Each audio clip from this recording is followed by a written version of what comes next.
Hello everybody, it's Makito. I hope everybody's having a good day and it's had a good day so far. We have another pretty good slate when it comes to Sunday. Wasn't that great of a day Saturday. I'll go over the picks at the end of the video. But hopefully we can bounce back when it comes to this day, Sunday. As always, if I do have any added plays, they will be in the pinned comment either later tonight, but more than likely tomorrow as game lineups are out. So I usually check up within like about an hour before the game starts, just because that's around the time that team confirmed their lineups, so I can see who may or may not be playing. Maybe somebody's playing that I didn't anticipate playing before.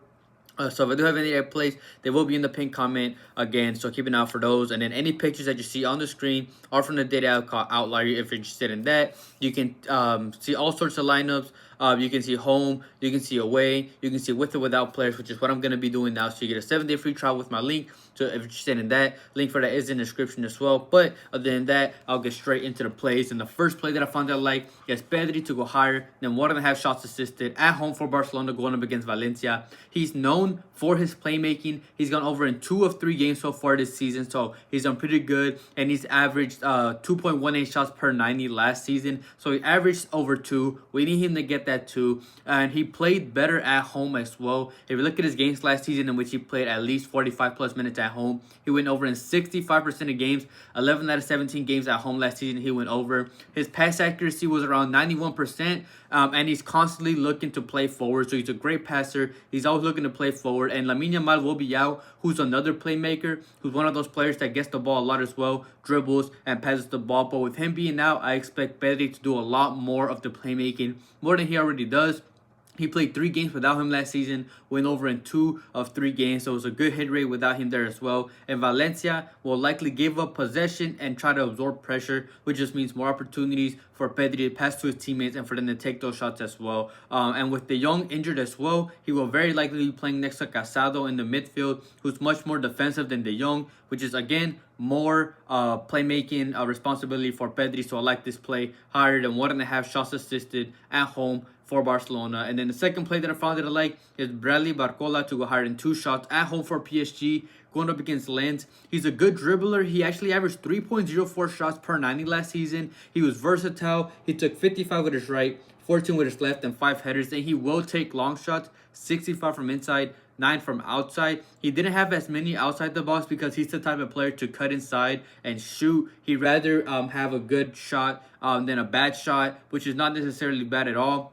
He had 2+ shots and 70% of games last season with at least 45+ minutes. He did come off the bench a couple times, hence why I filtered it out with him playing at least 45 minutes. 19 out of 27 games, he had at least 2+ shots. And with Dembele and Doué both out due to injury, they take a lot of volume when it comes to shots for PSG. So with them gone, that just means more volume for Barcola, more opportunity for him to take those shots. Their offense is already spread thin, so I expect them to play good minutes here. And in games without Dembele last season, he had 2+ in 3 out of 5 games last season. So and in one away game that Lens have played so far, they've played 3 games. And the one away game that they've played so far, they gave Le Havre 18 shots and 57% possession of the ball, despite them not even being the great attack. But PSG can easily get more possession and easily get more shots. PSG's a better team. And at 2.0, I like this line at home, especially with Dembele and Doué being out. So I like Barcola to go higher than 2 shots. But before I get into my money line play, I really appreciate it if everybody just took a second to like the video and comment as well.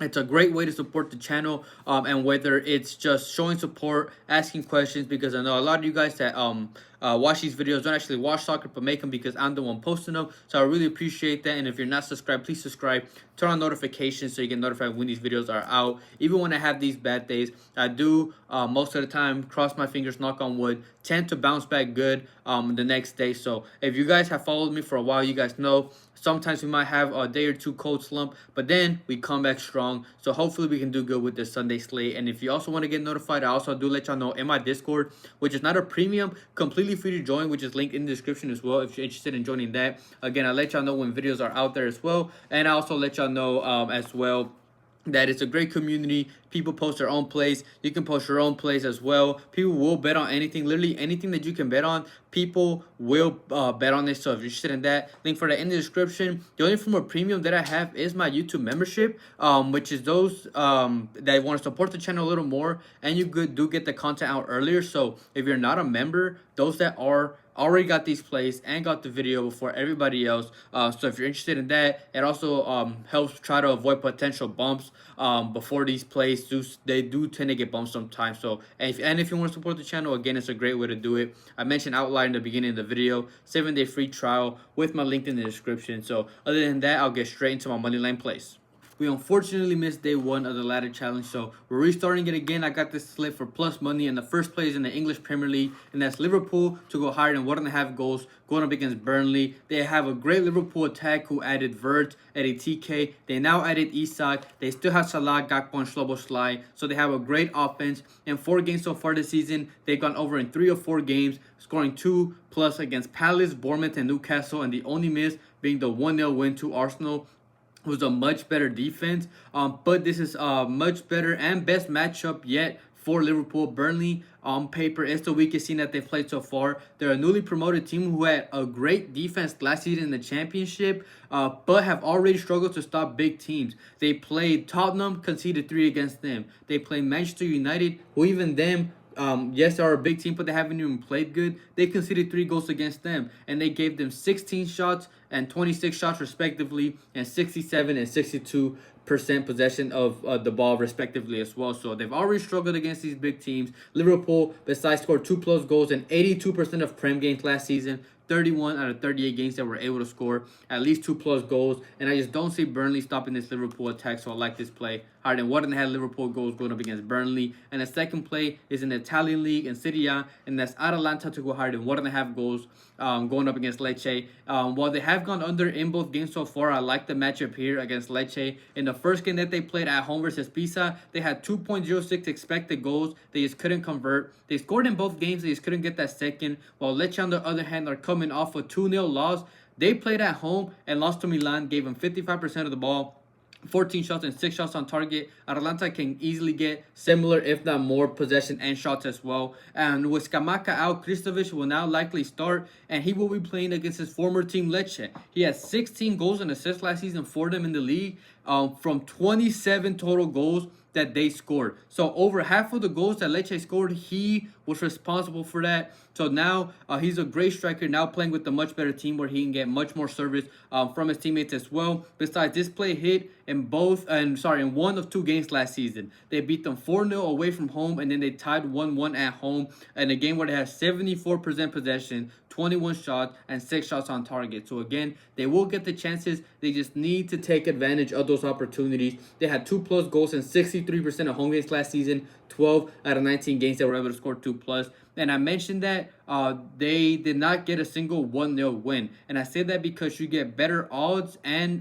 the juice is better for you to take their over 1.5 goals than to take their money line. They did not have a single 1-0 game in which they won at home. So if they score 2, good chance they win. So you might as well just go ahead and take the 1.5 goals. I back the home team, so I like this play for plus money for day 1 of the ladder challenge. Atalanta to score 2 and Liverpool to score 2. The second slip I got from -148. They're both in Spain La Liga, and the first one is under 3.5 Barcelona goals going up against Valencia. I don't see a high-scoring game from them here. Valencia haven't conceded more than 1 goal a game so far. They've conceded 2 and 3, so they haven't even conceded 2+, let alone 3, let alone 4. Even in a game in which they played against Osasuna, they conceded a goal, got a red card 22 minutes into the game, and didn't even concede after that red card. So Barcelona will be missing some players, Balde, De Jong, but mainly Yamal, who's a key piece to their offense. And in 3 games without Yamal last season, Barcelona went under 3.5 goals in all 3 of those games as well. They had 0 goals, 2 goals, and 1 goal. They couldn't even score 3. They scored 2 in 1 of the games, so I don't expect them to score 4. And Barcelona is a high-scoring team, and they had a lot of blowouts last season, including Valencia. But 1, Yamal was there in that game, and 2, overall, they still went under 3.5 goals in 66% of games last season. Besides, their next game after this is in an away game to Newcastle in the Champions League. So if they start going up 2-0, maybe even 3-0, I expect them to sub out a lot of their main players. You can call it a gut call if you want to, but I don't see this being a high-scoring game for them. So I like under 3.5 Barcelona goals going up against Valencia. And the second play is Betis to score away from home going up against Levante. They have scored in all 4 games so far this season, so it has a 100% hit rate so far. And Levante have conceded in all 3 games so far. So on both sides, perfect for us. They scored on all 4. Levante have conceded in all 3. Besides, Real Betis have Anthony again. He had joined back to Man U after that loan, but he was signed permanently, so now he's back. And in games with Anthony last season, Betis scored in 100% of games. 17 out of 17 games with Anthony in the team, they scored a goal. And Levante have not only conceded in all 3 games, but they've also lost in all 3 games. They're a newly promoted side. They give up 15, 26, and 16 shots to Alaves, Barcelona, and Elche respectively. Alaves and Elche aren't even great offenses, so I expect similar, if not more, shots for Betis. They will have plenty of chances. I don't see them stopping Betis, so I like Betis to score, going up against Levante, and under 3.5 Barcelona goals for -148. Thank you everybody for watching. Quickly going over last video's picks. Moneyline wise, one of the plays haven't played yet, which is Orlando City and Cincinnati, so we'll see how that goes. But I did mention that the ladder challenge did miss. We had Villa to score and Napoli to score. Napoli easily got their goal, but it was Villa that did not score. So they're 4 games in, yet to score. So very unfortunate. I can't believe that they cannot score a single goal. It's honestly sad at this point, but hopefully we can bounce back. Player prop wise, we had 2 in the video. Gurasi over 3 shots, McTominay over 2 shots. Gurasi hit his mark, McTominay ended with 1, so it's 1-1 there. And then I had a couple added plays that had Joao Pedro over 2.5 shots. He unfortunately missed. We had Porro over 43.5 passes. He did hit. We had Semenyo over 3 shots and Oblak over 2 saves, which missed as well. And then I have one more added play, which is Evander to go over 3.5 shots. But whether he hits or not, honestly, disappointing day. I know I could have done much better. I like the reads, but at the end of the day, I can't predict how they're actually going to play. But hopefully we can bounce back. Like I mentioned, usually when I have an off day, maybe even 2 off days, I tend to come back strong and have a good day. So hopefully that could be here in this Sunday slate. I have faith in my picks, and I really appreciate you guys for having faith in me. If you guys didn't support, I obviously wouldn't be doing these videos. So I'm doing this for y'all. Hopefully we can hit the plays. And if I have any added plays, like I mentioned, it will be in the pinned comment either later tonight, but more than likely tomorrow when more lineups are out. But other than that, I hope everybody has a good night, a good day, and we can cash out tomorrow.